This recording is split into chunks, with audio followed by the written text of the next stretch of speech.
This is Pete Fletzer. On this episode of Around the Galaxy, we're talking to Susie Bryan from the Imaginears podcast. I think with Star Wars, everyone wants to have that feeling they had when they saw Star Wars for the first time over again. Yep. So we keep searching for that high. You're listening to Around the Galaxy. Welcome to episode number 136 of Around the Galaxy, the Star Wars fan talk show. I am your host, Pete Fletzer. Thank you so much for joining us. If this is your first visit with Around the Galaxy, thanks for checking us out. Couldn't be happier to have you. And if this is a return visit, well, you know what you're in for. Every single week, I am privileged to bring you a conversation with celebrities or personalities or authors or actors or Oscar winners or social media voices, and we are talking Star Wars. And this week, I am talking to the co-host of the Imaginears podcast. It's a Disney-focused podcast, a woman named Susie Bryan, and we are just going to give you an opportunity to learn everything possible about Galaxy's Edge, about being a Star Wars fan when Disney took over, and yeah, she'll actually give you a couple tips and tricks if you get to Galaxy's Edge. But before we get there, I want to remind you to follow us on all your social media channels, whether it is TikTok or Facebook or Twitter or Instagram. You can find us at ATGcast. You can also visit our website at atgcast.com, where you can find all of our previous episodes, and you can find a link to our Patreon program. Our Patreon program is unique in that for as little as $3 a month, you are going to get a weekly link to be part of a conversation when we record our episodes. We monitor the chat. Your question, your comment could become a part of the show. Hello. Yeah, I was just about to get to you, AT. We have a brand new segment on the show where our resident battle droid ATG3 That's me. Yes, I was just going to say, what I do is I'm going to be... All right, you tell them then. Yeah, I was going to. I am reading your reviews from Apple Podcasts or Podchaser or wherever you leave them, and I will comment. No. This is what I do. No, I read the reviews. Okay. And I comment on the... All right, fine. All right, just go for it. Can I just do my job? Yes. You do the interviews, I'll do the reviews. Okay, we'll get to it then. Thank you.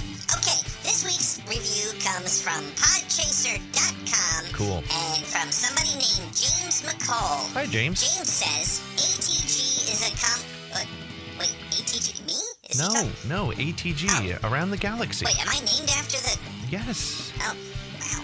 That is shocking. I'll be honest with you. I wasn't expecting to learn that today. Well, all right. Welcome aboard then. Oh, okay, thank you. ATG, or apparently Around the Galaxy, is a calm port in what can often be some stormy fandom seas. Thank you very much, James. I don't understand what he's talking about. Don't worry about it. He brings a deftly personal touch to interviews with some killer guests. I mean, personal touch. I mean, he shows up, right? Okay, that's enough. Thank you. What else can you ask from your host? All right, move along. And it makes every episode a damn delight. Hey, No, watch the language. He actually wrote that. Go to Podchaser. You'll see it. And you know what, James? You are a damn delight. I agree. Thank you so much for being a part of the show. And now, Susie Bryan, after these messages. This is Susie Bryan, and you're listening to Around the Galaxy. Susie, how are you? Oh, I'm good. This is 2 podcasting nights in a row. So our show recorded last night, and then we're recording tonight. I just apparently love the sound of my own voice. No, that's not true. I don't listen to our show because I hate the sound of my own voice. It's funny when I edit the shows, I'm like, I wish I could just listen to what the other people, and then I'm glad that I heard what I said, because I'm like, I said 47 times in that sentence. I'm gonna have to right. You're the only one who's going to notice that. That's right. That's true. That is true. Yeah. You know, it's funny for people who don't like to hear their own voice. Having a podcast is probably a bad hobby. Well, I don't have to edit. Fortunately, my co-host does all the techie stuff. I just show up and give hot takes. So that's all you need. That's the job to have. Is the right. hot takes. So tell us about your podcast, Imaginears. Yeah, so we started about 3.5 years ago, and we spell ours, unlike the actual Imagineers, who are way smarter and cooler than we will ever be. We spell ours EARS because you listen to a podcast with your ears, Mickey ears. So we're a Disney podcast. We think so. At least. I think it's a goal. Yeah. Yeah, so we started it's very easy to remember, April 15th because it's tax day. Yeah. So the flip side of that, we started in 2018. My friend Matt and I, we've been friends for a while, but we have very different opinions on things typically. So Matt's married with a child. I am single. So we approach a lot of things just like from a different, standpoint. He's a guy, I'm a girl. There's that whole what we're into kind of thing, but we're both also travel agents. So in addition to anything that pertains to Disney, whether it's formal like travel tips or history, movies, obviously Star Wars, Marvel, all that stuff, down to we've done a couple of games of like Disney Would You Rather on the show. We did a Disney tattoo episode a few weeks ago. So we just try to have a good time, and obviously we don't take ourselves too seriously. Yeah, I think that's the most important thing for any podcast. In fact, every now and then I'll see these things on Twitter, what's some advice you'd give somebody on a podcast? And I always try to come up with something, super very well thought out. But at the end of the day, honestly, the best podcasts are the people who are just hanging out and having fun. And as I was saying to you before we went on, I've been listening to your show in preparation for this, and two things. Number one, you guys do definitely just sound like you're having a great time talking about something you love, which is what a great podcast should do. Yeah. And secondly, I'm like, I got to get back to Disney. I mean, the last time. Listen, I'm not going to disagree. The last time I was at Disney was I think it was the week before lockdown. I was actually in Disneyland, and I got to Galaxy's Edge and that whole thing. But I haven't been since. And I have two little kids. I have a 9-year-old and a 12-year-old. And when we go to Celebration, I think my kids are more excited about the fact that we're going to get to go to Disneyland. And I'm like, yeah, but Star Wars Celebration. They're like, yeah, that's cool, but Disneyland. Yeah, exactly. So you've been a travel agent how long? And you're in the Florida area. Yeah. How have you been a Disney parks person your entire life? Yes. When Disney's 2.5 hours away, it's an easy day trip. It's really easy to get hooked on that. And they've made me upset recently with price changes with annual passes and stuff. But I was like, I'm such a hypocrite. They know I'm not giving it up. I'm one of those, obnoxious people. But yeah, I've been in the travel agency world for about a year. My co-host has been doing it for, I think 5.5 or so a little bit longer than I have. But it's been so fun. I love living vicariously through my clients. I had a client travel this weekend. And when they went to Galaxy's Edge, I was like, okay, here's all the tips. Here's how to get a boarding pass. Here's what you need to do. And she called me and talked for 11 minutes about Rise of the Resistance. And I was like, wow, that, it just feels so good. Still shorter than the ride, right? 11 minutes is still shorter than the ride. Yeah, it's a long ride. Yeah. Or experience. Experience, right. Correct, right. Roller coasters are rides. An experience. So that's cool. And so you're also a Star Wars fan. I'm looking behind you. I see a Thrawn. I see a Baby Yoda. I'll have a story about that Thrawn if I get a chance. Yeah. There's a whole story behind that guy, that specific toy. All right. I definitely want to hear about that. But first, tell me about your Star Wars journey. Like, when did you get into Star Wars? How did you discover it? Yeah. So I always say it's my parents' fault. It's really my brother's fault. He's a little bit younger than me, and one year for his birthday, he wanted to rent the first Star Wars movie and have pizza. My parents were like, okay, it's pretty simple. Mm-hmm. So we went to Blockbuster.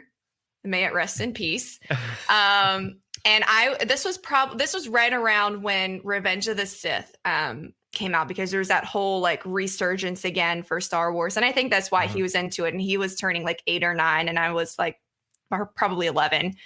And we just were hooked. We saw the first one, and we rushed back to Blockbuster, returned the movie, went and got the next one.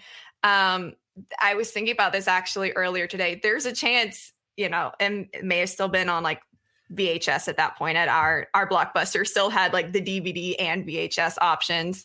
Right. And then we just, I was the coolest thing I'd ever seen. And so we watched the, original trilogy, loved it, went back and watched the prequels. My parents made a huge mistake in just being like, yeah, we'll just rent a movie. Cause then, turned their 2 children into absolute nerds, and we had to have everything every Christmas from then on out. He's asking, for Lego Star Wars sets. I'm asking for Lego Star Wars sets, or video games, toys, everything. And then we had to patiently wait until Revenge of the Sith came on for rental, and we went and watched that. And I was just I was just so captured by it. I don't know what it was, but I had to tell all of my friends. And when you're a 6th grade girl, your friends don't care about Star Wars. I let one of my friends borrow it, and I remember her telling me, "Yeah, I couldn't get past the part with the toys in the sand." I was like,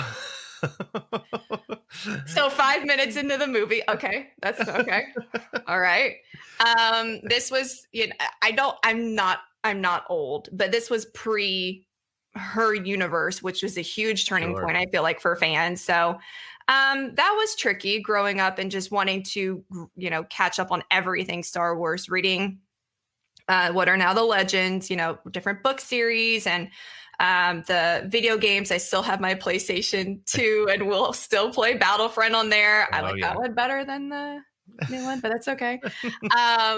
It was just not the easiest thing at the time. Not that, my life was hard, but just no one else was into it unless it was, the dorky guys at school, and like only certain kinds of people, I'm using air quotes for your audio listeners, can be into Star Wars. So I was like, well, I'm not like that. I don't know if I fall into that group. So I loved it, but I just kind of found a way to I guess, rein it in instead of making it my entire personality. And joke's on me, because now it's my entire personality. Here we go. It's so interesting because it's a wild time. And I think, the explosion of the internet, of course, is an understatement to say that has had an impact. But it's so interesting to watch or to learn from so many women who grew up as Star Wars fans, and they kind of had to have that. It was sort of like a secret in a way.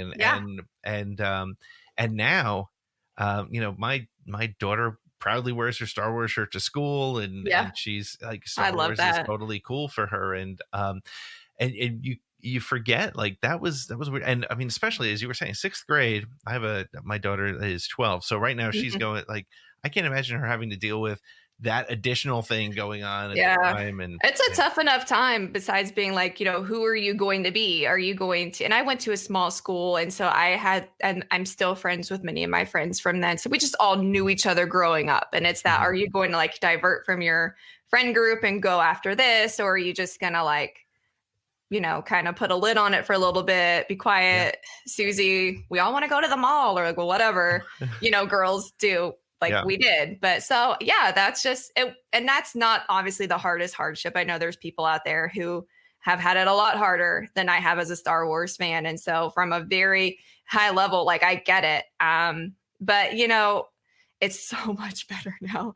There's so many great communities and outlets and brands, obviously, that have brought Star Wars to a wider audience. And I think Disney also has played a large part in that, and making it just so mainstream that you can kind of now pick and choose how deep into this galaxy do you want to go. It's a buffet. Do you want to take something from every station? Yes.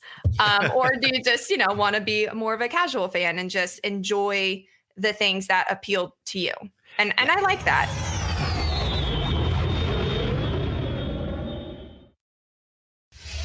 This is Katrina Dennis, and you are listening to Around the Galaxy. How did you feel as a Disney fan when Star Wars Lucasfilm became a Disney product? Well, I mean, the historical answer is, well, Star Tours opened and whatever. So there had been this existing relationship, and, whatever. This is funny. At the time, I was at a community college here in town before I transferred to university to start my major, and I was writing for the school newspaper. And I was like, okay, guys, please give me an editorial on this topic. So 2 of us, another Star Wars fan, one wrote, he was in favor of it. I wrote against it. Ooh, yeah. which is funny. And my reasoning was, and I feel like in some points I may have been correct. In some points, I can see Disney has done as a whole a lot of good. But my biggest point was, there's a very clear arc and story in the 6 core movies, the rise, fall, redemption of Anakin. And then that was when we're going to start adding new movies. And I was like, yeah, well, what are they going to be about? Because you feel like that story has wrapped up. So what are they going to do? It was just so open-ended. I felt like the shoes to fill were too big.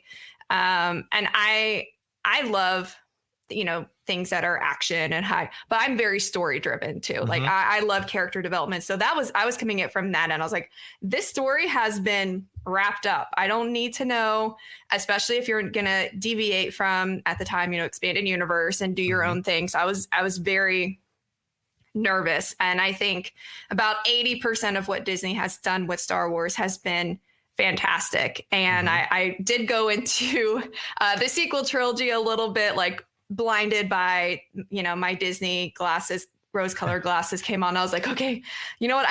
This is going to be good. Maybe Disney will do a great job. They've done a good job with, when they took over Marvel and all these other things. But it's obviously hard to separate the two. But like I said before, I think Disney, of course, has opened Star Wars up to a whole new audience. I had a coworker who had never seen Star Wars, but saw all the baby Yoda memes and decided to watch The Mandalorian and went back and watched all of the movies. And, that was her gateway, was memes. And so, she wouldn't have watched it. But I haven't agreed with everything that they've done. But we keep saying, and then today, as of this recording, Visions has come out. It's really just kicked the door open for what Star Wars can be and what, we consume as fans. So from that perspective, I'm really happy. Yeah. And I think it's an important concept. I agree with you. I mean, I've been casually vocal, if you will. It's a new phrase. I'm going to use that. Casually vocal about my feelings about Rise of Skywalker, for example, right? From a story standpoint.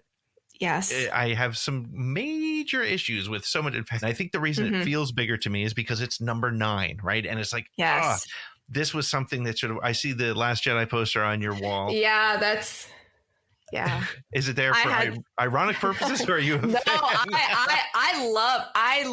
I loved The Last Jedi. Yep, I did too. I was so excited. I thought, this is my generation's, and please don't turn off the show, guys, because let me explain it. It's like, this is my generation's Empire moment, because at the time, Empire Strikes Back did not have a lot of huge, fans were like, what? There's this huge reveal and it's not what you're expecting.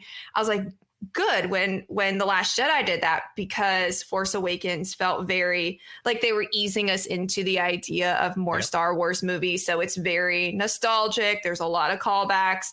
The pace is very similar to A New Hope in a lot of ways. So I was like, great, let's break that. Let's do something totally new. I loved the direction they're going with the dyad. I love the you have a legacy character in Ben Solo who has literally a connection to half the characters and, coming before him. And then Rey, a literal nobody, being this dyad. I thought that is such an interesting balance that the Force can choose anybody, that you don't have to carry this last name and a first name that, is a callback to Obi-Wan and all these other things. And then The Rise of Skywalker came out. And I'll be honest, I haven't seen a sequel movie since. Yeah. It hurt. I was very disappointed. Yeah. No, and I don't disagree with you, but what's interesting, I think, about the sequel trilogy has been, to me, Force Awakens was a great, fun Star Wars movie. And yes, the obvious blueprint it followed of episode 4, it's there. And that's totally fine. If you go into a Star Wars movie, planet destroying weapon that's cool. You got to just all right, it's not original, but we're Star Wars. We're doing that. And so Force Awakens worked. To your point, Rise of Skywalker, Last Jedi was wow, what just in fact, I've said this before. I walked out of the movie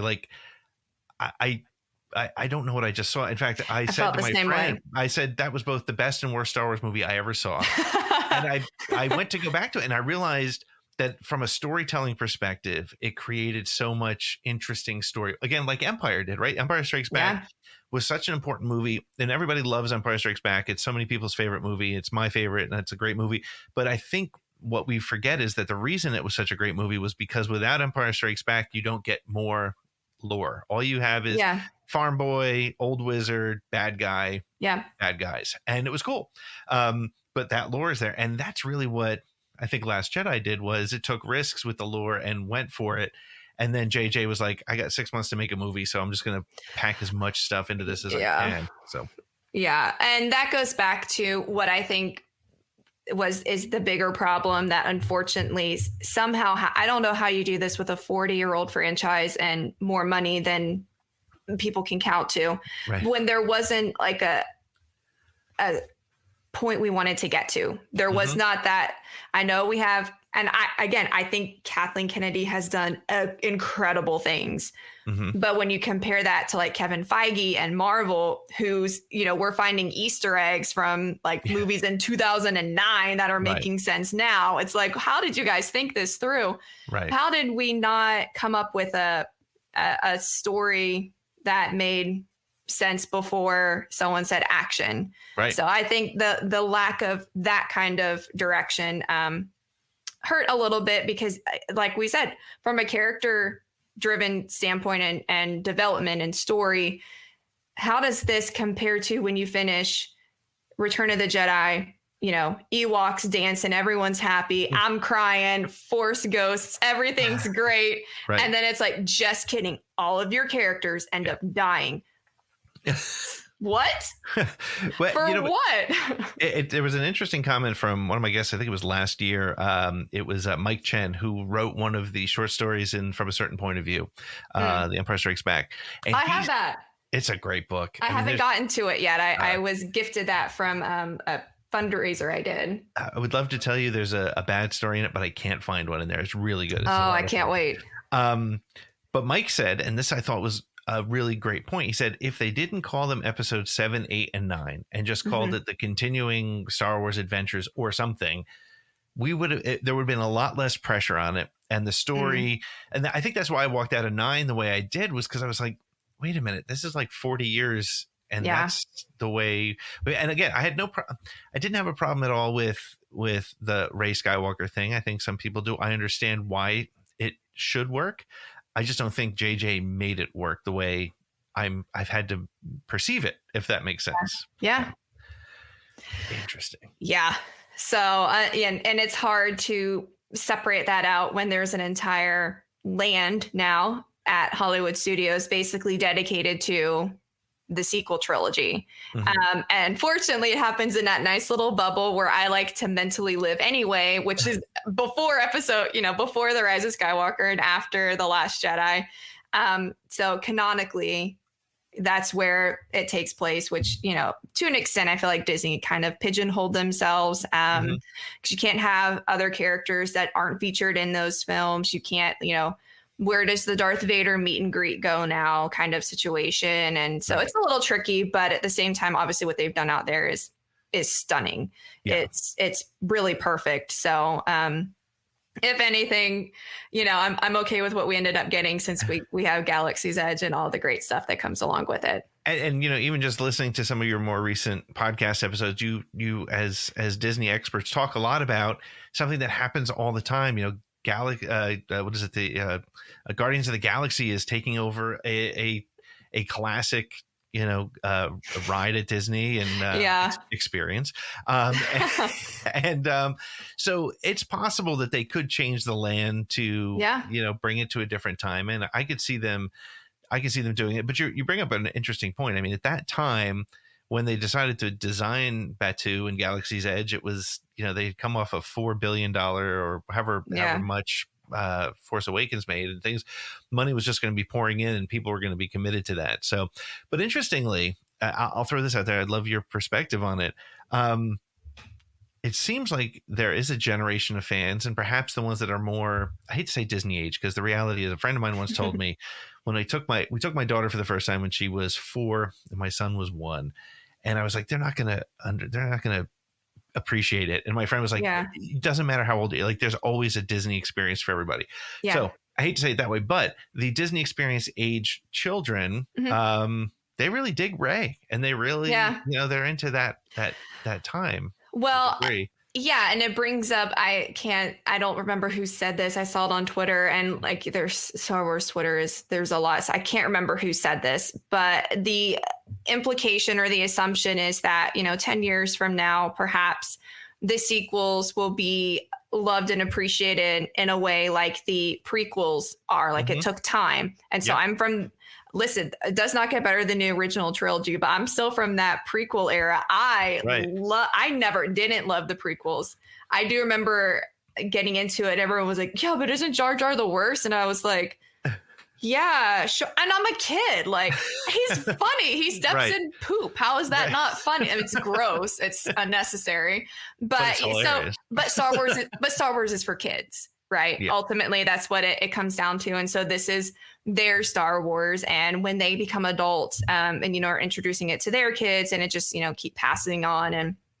And so we'll see if that, I have all ideas that, everyone at some point will just kind of mellow out after enough time has passed. Not me, because I hold a grudge.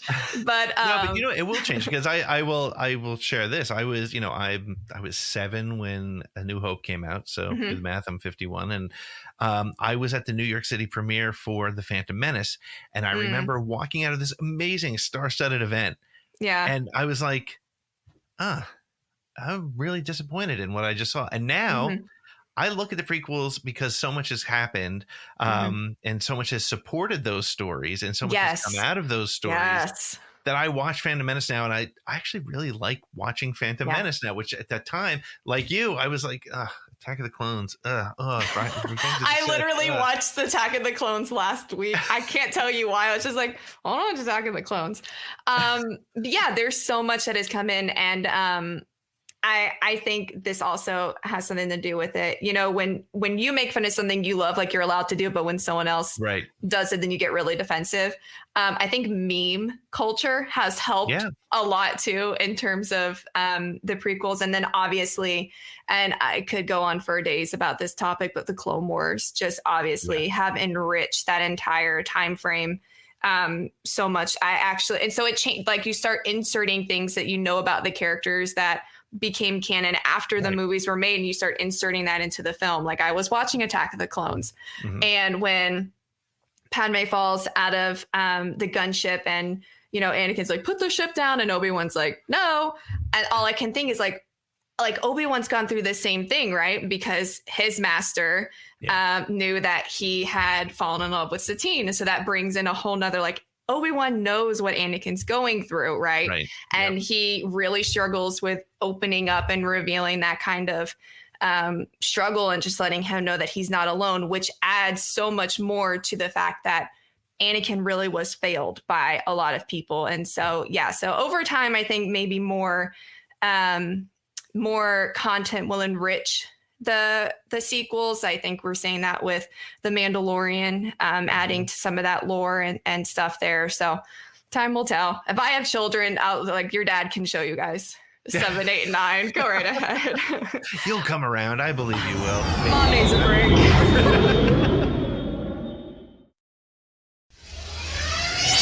This is Stephen Kent, and you're listening to Around the Galaxy. In Twitter, and I love your thoughts on this, if I really find myself not being, I find like, if there are a lot of things I loved about the sequels, and I like the intention, and I love the story of The Last Jedi, and but it's funny because even this conversation, if somebody was just to listen to 45 seconds of this, there would be an assumption made about what kind of a Star Wars fan you are, right? Yes. I mean, you said you love The Last Jedi.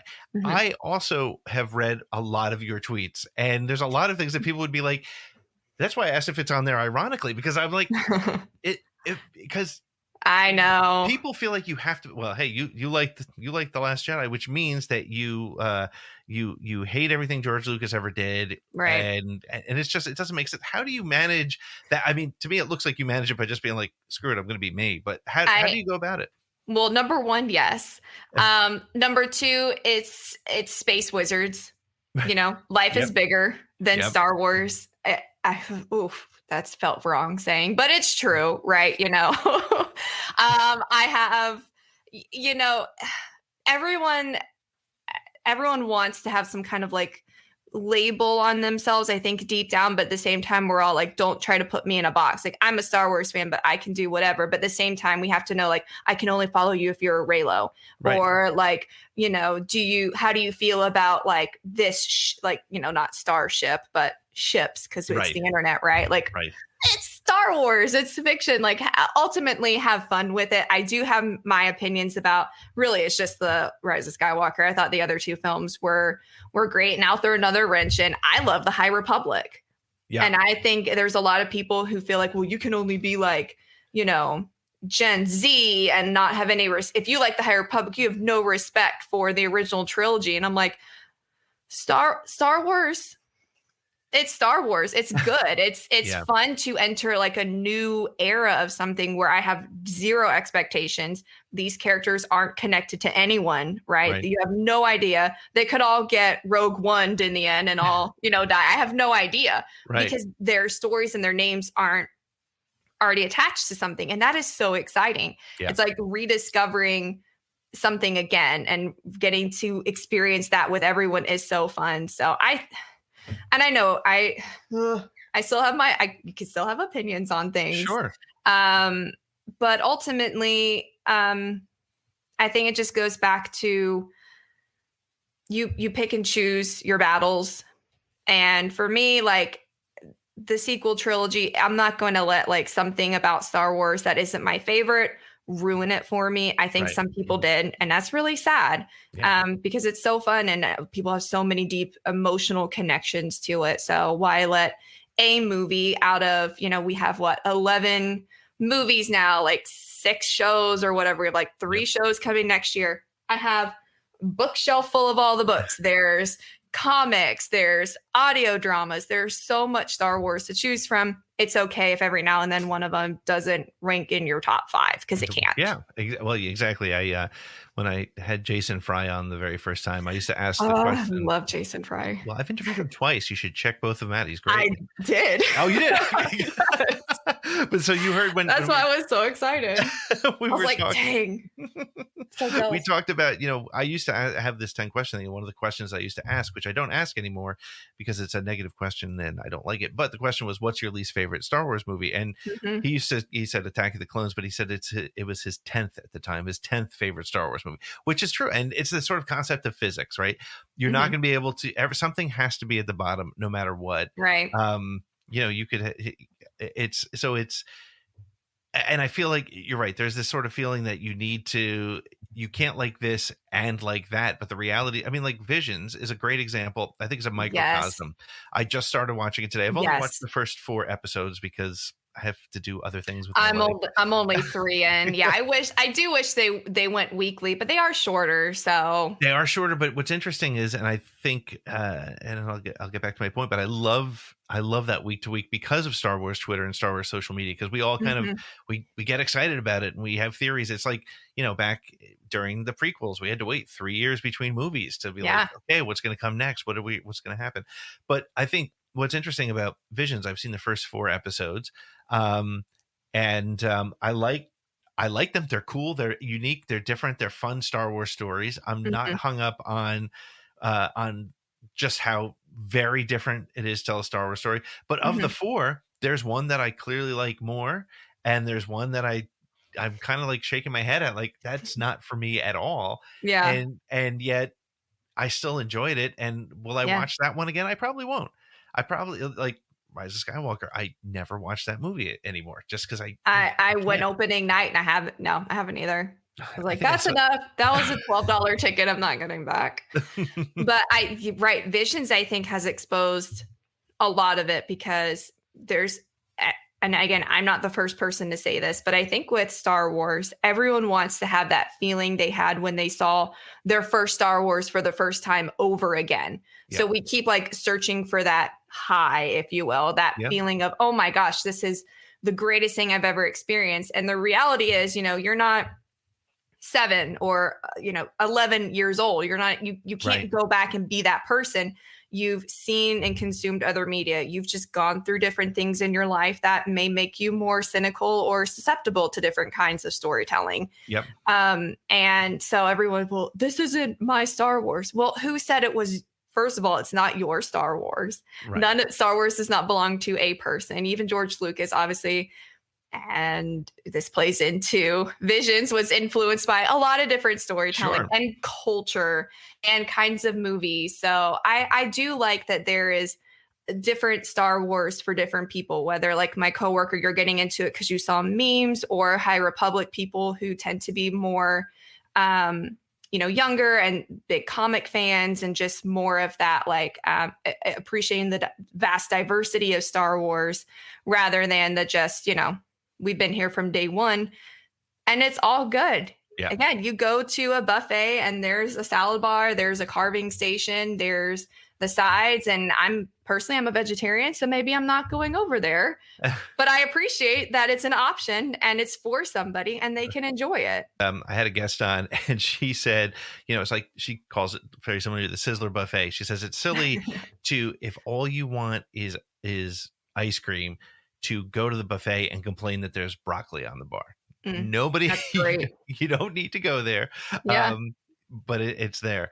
But I think I hadn't thought of it this way until just now, but I think that's why Mandalorian works, because like High Republic, we don't know what's going to happen to Din Djarin. We really still don't know what's going to happen to Bo-Katan or Ahsoka. Or she better be Grogu. Okay. But what's great about it, and the reason it's working and the reason it's bringing in all the fans, is because you're getting this new character who anything can happen to. Yes. And then you're getting Boba Fett showing up, or you're getting somebody that you've seen before, or a location that you've seen before. I'll be honest. I still believe that Jakku should have been Tatooine. We could have dealt with that. That's fine. We don't need 5 different desert planets. But and there are people, though, it's funny because, again, you can't make anybody on Star Wars Twitter happy. They're like, we're going back to Tatooine again in the Mandalorian. Okay, cool. Let's go there. Let's go back to where we were, but give us a different story from there, which is, I think, also why those from a certain point of view books work great, because they're a familiar location, but a different story. Yeah, I'm going to have to crack mine open a little sooner in my order than maybe I was. This episode is brought to you by Del Rey Books. From a certain point. I'm even more excited. But yeah, Mandalorian is, you used this word earlier, and I think it's a great word, microcosm, which is, maybe now I'll sound a little bit smarter than I have up to this point. But right, you've got a new character, which is exciting. You've got obviously huge nods to the original trilogy. You have nods to the prequel trilogy or the prequel era, if you will, with Ahsoka and Bo-Katan and the Darksaber, which also appears in Rebels, and there's that mythology. And then you've got the leading into the sequel trilogy. So and it comes from Dave Filoni, who everyone trusts with their lives, right? Yep. So it's a great little example of everything kind of that Star Wars can be. And at the center of it, you have a character who has an uncertain future, who does not know any of these other things. He does not know what kind of galaxy he's part of. He does not care about the Skywalkers. He does not care about the Force or the dark. He cares about Grogu, right? And you see that relationship grow, and it's just really cool to see a character who doesn't, he's just kind of like, bumbling through, touching all these huge characters that we're like, it's Luke Skywalker, and he's like, I don't know who this guy is. Right. So I love that. I think that's one of the most underrated, as much as I love that last scene of Mando, which we all love and brought people to tears and all that, I think the most underrated part of that is he's like, are you a Jedi? And you're like, oh my God, the guy just what were you watching? Right. Hello, you had the monitors, you could see. Oh my gosh, that was great. But yeah, I think that's what I think, instead of people being anti-Kathleen Kennedy or anti-Disney or they took away my EU kind of perspective, is we are building on stories right now. And I said last week, one of the really interesting things too is I am so happy that we have Filoni in charge, and we have people who are part of who are aware of what came before, because they are Yeah. leaving. They're giving nods to people like you and I who read things like Dark Empire and things like. I mean, the fact that mountain at the end of Bad Batch, spoiler alert, I is called know. Mount Tantus. I mean, I know. what's coming? What are we going to get? So That's really exciting. yeah. So they've done a really nice job of pulling that up. I see Matthew just joined us in the chat. Matthew, hey, welcome, Matt. Glad you made it.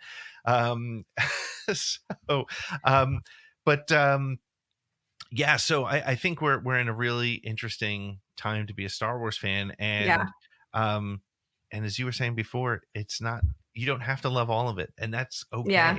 Like I said, one of those Visions episodes, I literally texted my friends and was like, that one was exactly what I didn't want to see at all, but the rest are great. And I think I may know which one you're talking about. yeah, I don't want to say it in case I'm wrong and everyone's like, no, that's my favorite. that's I'd be the best cool. one. See, but that's the thing about Star Wars, right? Like I wish Twitter, yeah, it's never going to be, but it would be really cool if more people could be like you and and you could be like, I loved Attack of the Clones. I'd be like, I didn't, but that's okay, because you still love that movie or whatever it happens to be. I think that's, and maybe I'm just a bit of an optimist, but I think that there's hope for that kind of thing. And to your point, it's, I think, as you were saying before, you just got to be you and just be like, you know what, it doesn't matter. Like, if I'm that, because nobody has ever gone to Twitter and be like, you know what, I want my mind changed today. So yeah, exactly. That was a very compelling tweet you sent me with 14 curse words and all these exclamation points. You know what? You are right. Thank you for all the ad hominem and the name calling. I'm going to change my mind. I wasn't going to vote for that person, but you used all caps, so you are right. So I know you're serious. You had a link, so I know this is true. It's funny because we talked earlier about just growing up and being like, I like Star Wars, and everyone's like, shut up and put some lip gloss on, which is just very sexist of me, I guess, to say. I shouldn't, but just like teenage girls. And so many of them now are married to Star Wars fans because their husbands obviously have good taste.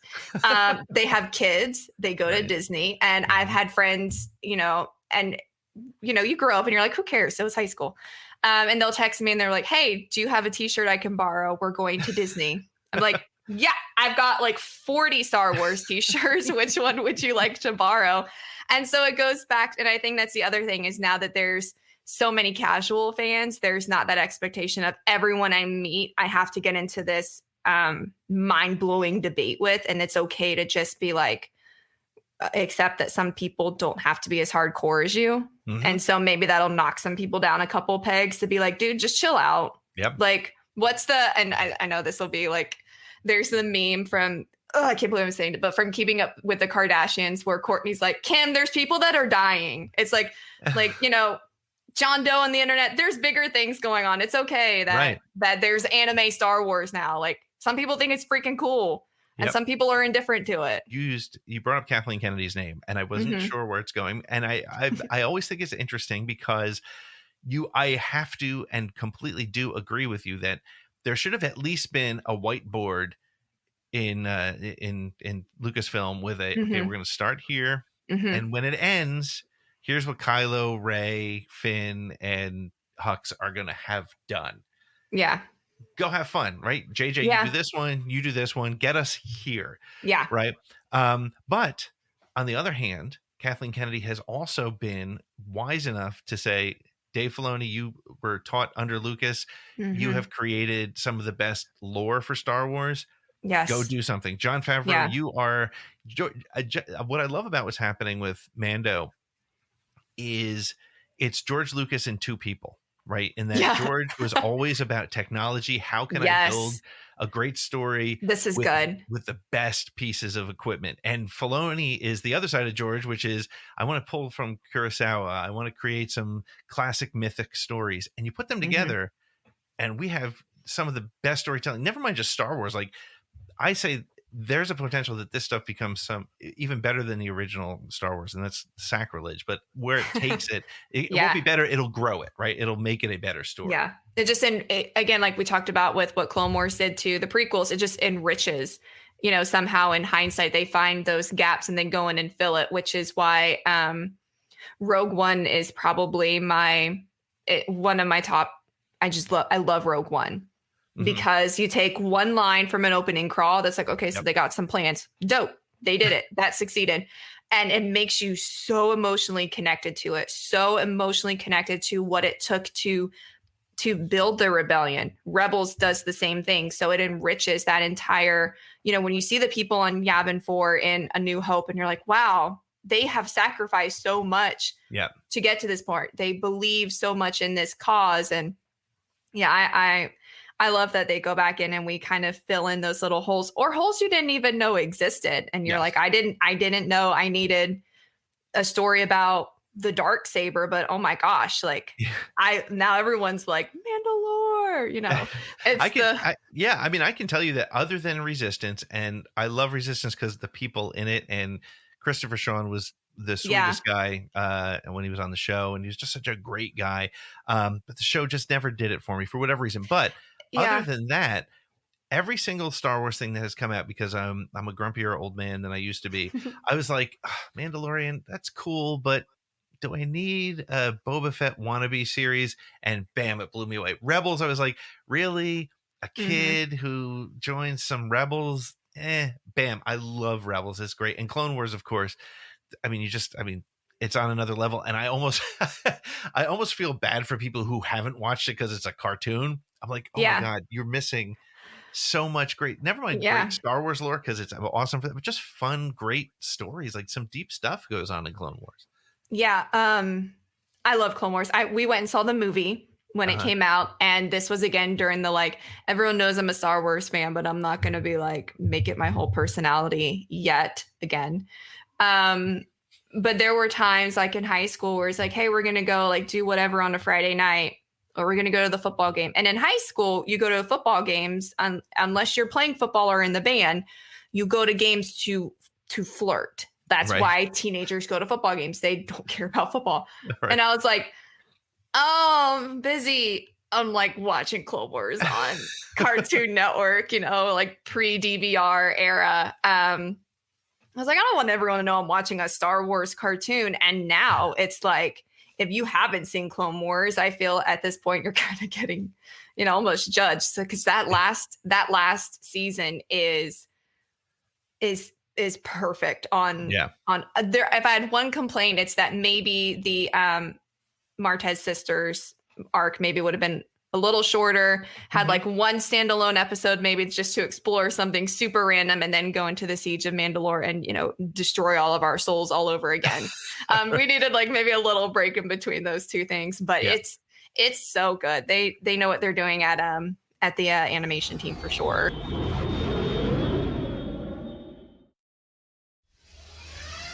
This is Matt from Blue Bantha Milk Co., and you are listening to Around the Galaxy. Speaking of Rebels, you said you have a story for that Thrawn action figure. I do have a story. I keep staring at because I'm a huge Thrawn fan. I love Thrawn. Mark Thompson did the voice of Thrawn on the audiobook. Oh my gosh! And he introduces my show every week with that. I love it. I love it. I love his voice, and I try not to get caught up in I know he's just kind of sitting here. It's kind of, but I try not to get caught up in all of the rumors of who's playing what and who's doing what. But I'm very, if they get thrown wrong. Yeah. Everyone wants to fan cast, and there's some people who are the one that makes me so mad is everyone says Benedict Cumberbatch. No. We can't, no. I am with you. Stop giving this just because he has a deep, he has an interesting voice. That's not, no.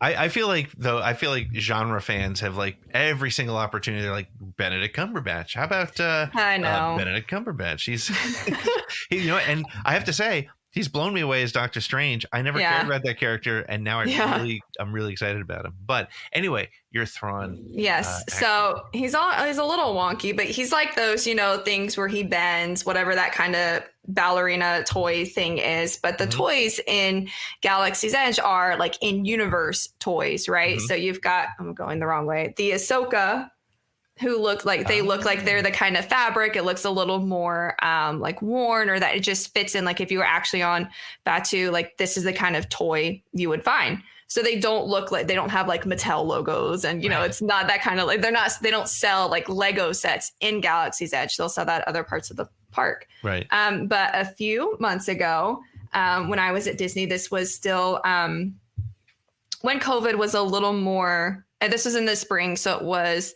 starting to wane a little bit, but it was still, Disney was restricting things, which totally support, because there's a ton of us in a park and we're all sweating, and I get it.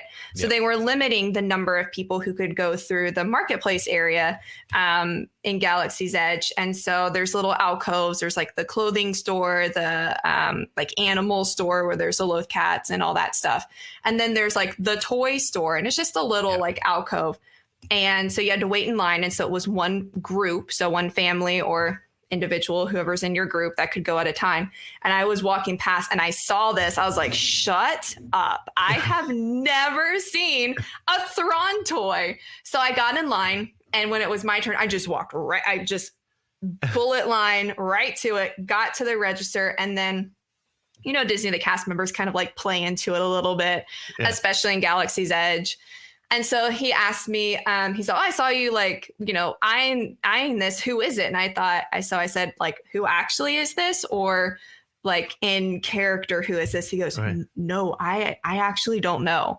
He said, the cast members, we rate ourselves on a scale of 1 to 5 of how much Star Wars knowledge we have. He goes, I'm about a 0.8. So I was like, how much time do you have? This is me, Thrawn Naruto, and blah, blah, blah, blah, blah. You know, not really, but I just vaguely explained, you know, how cool it was that Disney brought a character back from you know, Legends and made him canon, and he's in this and that. And then another cast member came up and he's like, this guy's a 5 on our scale. Talk to him. And so that was just really cool that, you know, I'd never seen it, but then also I didn't know if the cast member was joking or not about like his level. Like, you know, he's like playing it cool. Like, you know, we don't know anything about Empire history, or he actually didn't know. And I was like, dude, you asked the wrong person to I do have a break coming up soon, because I'm going to take you to the side and explain everything you need to know about. Exactly. That's really awesome. That was cool. That's great. So how many times have you been to Galaxy's Edge? Oh Lord, a lot. Like I said, Disney's so close, just less than a 3-hour drive depending on Orlando traffic. But we were there. So my co-host Matt of the show had been there.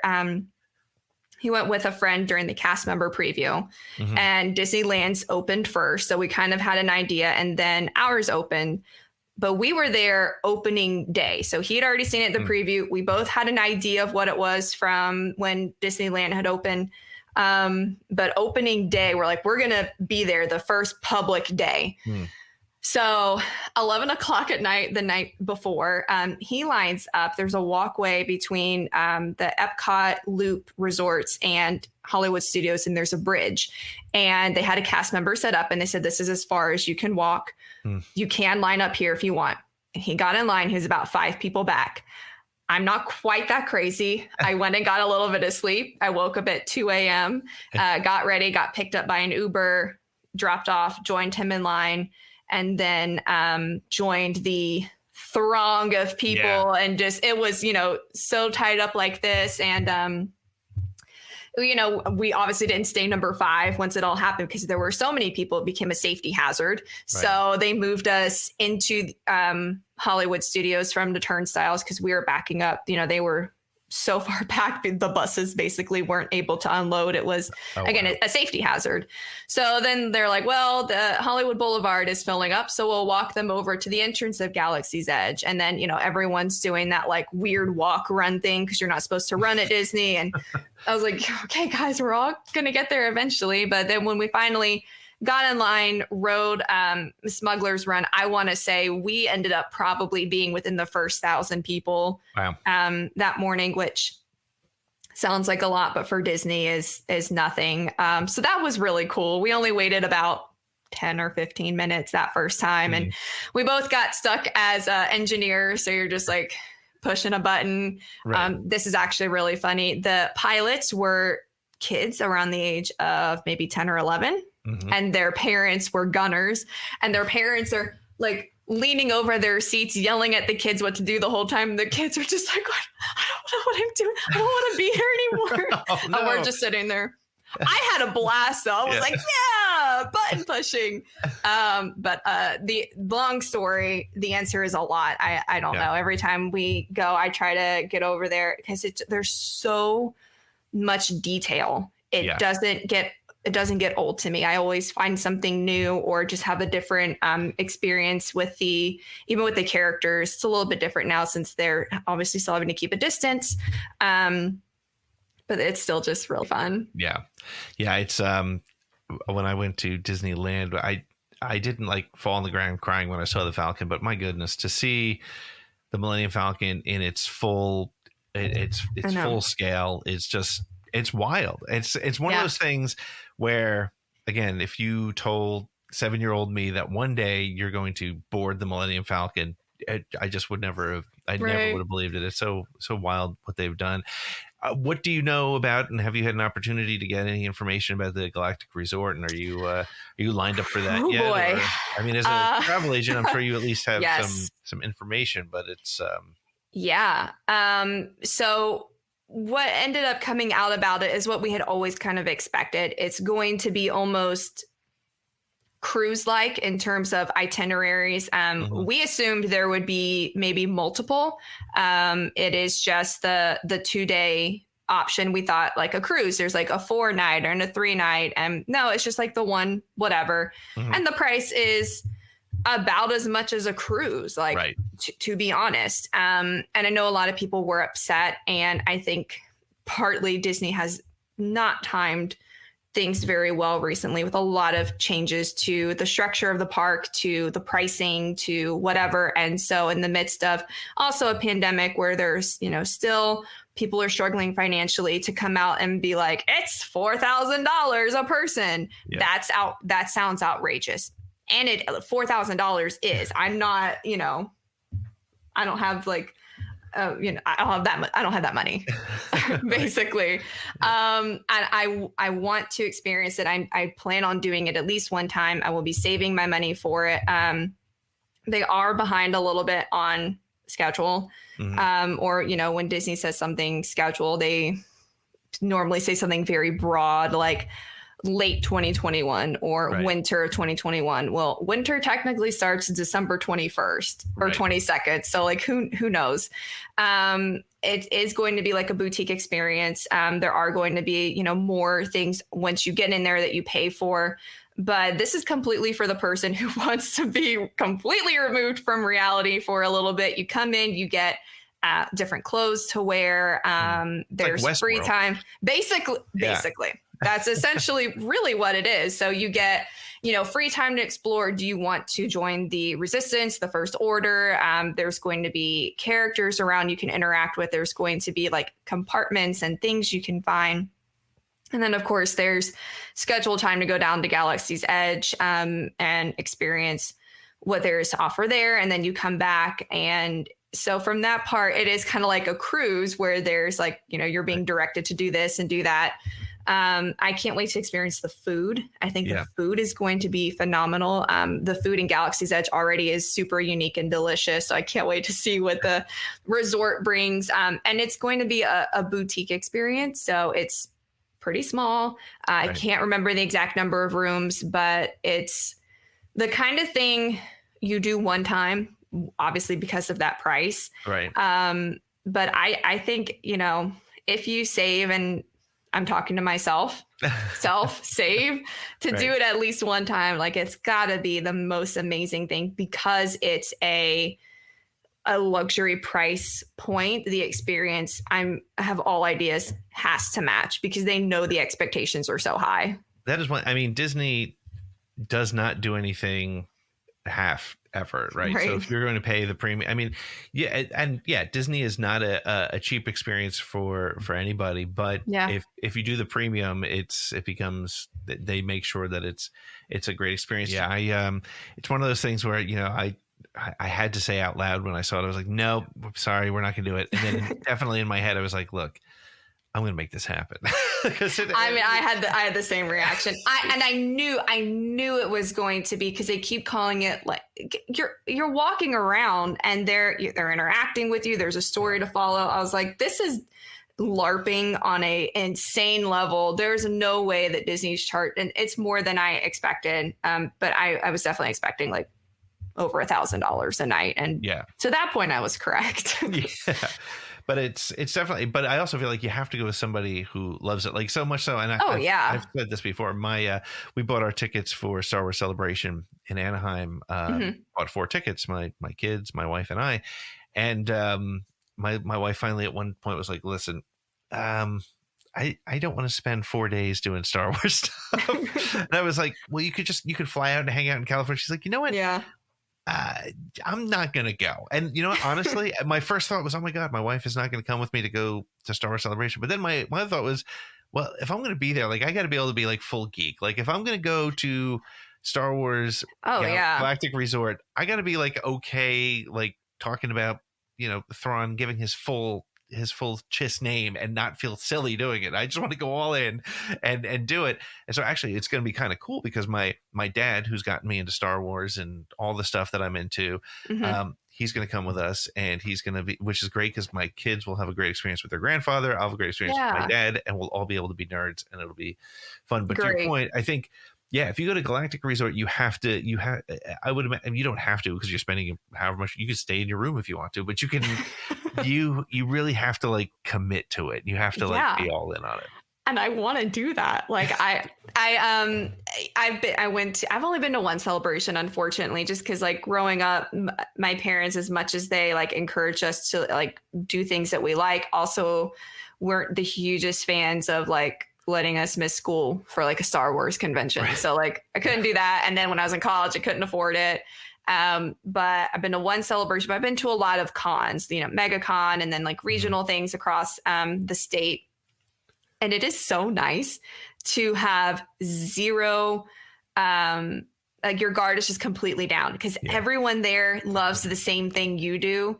And differences aside about these different things, we're all there to celebrate the same thing. And it's just the vibe in those kind of places it's so good. And so I have all ideas that the resort will be the same way. Everyone's just completely themselves. They're sold into this idea and just enjoying the crap out of it. Because if you're paying that money, you better go all out. Yeah. But I even found the same thing with Galaxy's Edge, in that we talked about it at the beginning. There's the casual fans. There's the people who may or may not have seen a Star Wars, but they're there with their kids or their family.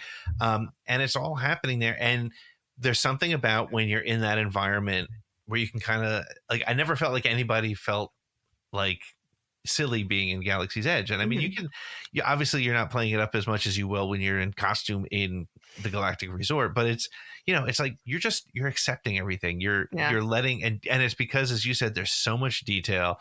Batuu is just full of so many interesting things to just find. And, you can be drinking your blue milk and walk around a corner and just find like a little display and be picking out all kinds of details. And you're the Disney expert, but it's the the parrot concept, right? That Walt Disney used to talk about with it needs to be a detail that you're not looking for, but if it wasn't there, you would know. You would see it. Exactly.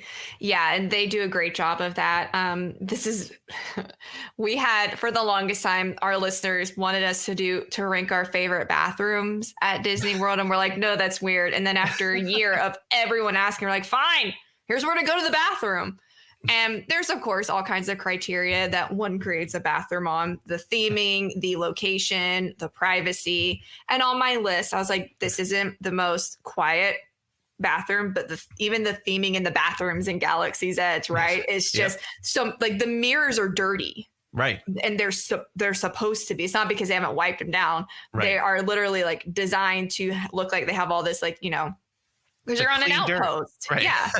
You're not, if you're on an outpost before, you know, basically like wild space, it's not going to be clean. Yeah. This is where all the, like, you know, people go to hide, and it's, ooh, there's rebel spies and like whatever. So yeah, you know, the little details like that. It's like, wow, yeah, if the mirror was clean, I'd feel weird. Right. Yep. 100%. Yeah. And geez, I mean, even the Dianoga and the water fountain, just these little things that I picked up when I was there. And that, again, but see, that's the other piece is like, I'm dying to go back. And I thought, well, it's just one land. Like would I go back to, you know, Tomorrowland over and over and over? Probably not, but this I would. And I was thinking, is Galaxy's Edge going to be something that I would go back to? And never mind. It's funny because the rides, the experiences are actually, the two of them they're so secondary, I think, to everything else that's kind of happening there. Yeah. So my off the wall prediction is that within the next season or two, the Mandalorian will visit Batuu. And that will be their excuse and their ability to bring the Mandalorian into Batuu, and then they can change it up and they can go. I mean, they brought it into. Oh my gosh, I'm blanking on the middle of the new Thrawn books. Oh yeah, it was it Ascendancy? No, the one with Anakin. Yes, right? Yes. So Anakin and Padme. Thrawn and Anakin meet up on Batuu. Batuu is in the High Republic. Like, they're sprinkling it in. Yeah. I would have all ideas. It'll make an appearance in The Mandalorian. Yeah. And maybe they can even have Hondo have the Falcon, so we can just keep that. Oh, there. Listen, I love Hondo. That is one of the best animatronics. It's one of the best characters. I just get a kick out of his little pre-show thing every time. Like, people look at me like I'm crazy. I was like, it's Hondo Ohnaka. You kidding me? You know, we talked about that at the beginning. It's so interesting. A character like Hondo, who you and I know because we watch Clone Wars and Rebels, and my friends wouldn't know, but he's so well integrated. It's a nod to the fans, the super fans, the nerds. Yeah. And it's a workable character for everybody else. That's why I thought it was strange. And boy, I'm really going off on a tangent here, but I did think it was strange when C-3PO was flying Star Tours, because I liked having Rex there, but at least he got a job spinning records over Ogus, DJ. Right? So, but Susie, this has been an awesome time. Thank you so much for talking about all kinds of different Star Wars stuff with me. And giving me thank you for having me. This is great. So where can people find your podcast and keep up with you on the social media? Yeah, so we are on Facebook, YouTube, Twitter, Instagram. We are the Imaginears, and we spell, I think I mentioned it earlier, it's Imagine and then EARS instead of Imagine ERS, because Mickey ears, podcast ears. Yes, we think we're clever. No, it's not. No, it's clever. It's good. But yeah, just search the Imaginears. You can find us on there. We host a live show every Tuesday night. You know, sometimes life happens, but we go live on Tuesdays on Twitter and Facebook and YouTube, just talking super fun Disney stuff. This upcoming week, we are going to be talking about just like the history of Cinderella Castle, because it's the last episode before the 50th. And then whatever happens that day. It's going to be absolute chaos. I cannot wait. We also have a Discord channel, and, you know, we talk in there a little bit, but really our biggest thing is every Friday night we have a movie night. So we have a movie channel, and at 8:00 Eastern time, everyone pushes play on whatever the movie is on their own Disney Plus. And then it's just a giant group chat. We started that when COVID, you know, shut everything down, and we're like, we'll do this for a few weeks, and a year and a half later, we're still doing it. And even when COVID is a word no one remembers, we'll probably still do it, because it's just so fun to connect with people and watch, you know, movies together. But yeah, that's our show. We have fun. We talk about apparently Disney bathrooms or whatever else pops into our head. But yeah, you just find us on the regular social media platforms. It's a really fun show. And like I said earlier, just listening to the show, I was like, all right, I got to get back to Disney soon. I got to get there soon. So well, I know a girl who can help. I will have my next trip booked through you. That'd be great. We know all the secret stuff. Although boarding groups are going away for Rise of the Resistance, at least for now. So everyone get comfortable waiting in line again. Oh, it's going to take half your day waiting for that. But... Yeah. They'll give them 2 days of that and they'll bring the boarding groups back is my prediction. Yeah, that could be cool.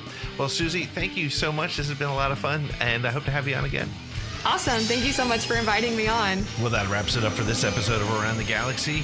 If you had fun, please like, subscribe, share, and review it. If you really had fun and would like to be part of the live virtual audience, please check out our Patreon page at patreon.com/ATGcast. Make sure to follow us on Twitter or all your social media outlets at ATGcast, and go to our website, atgcast.com, for more information about the show, merch, and all kinds of great links.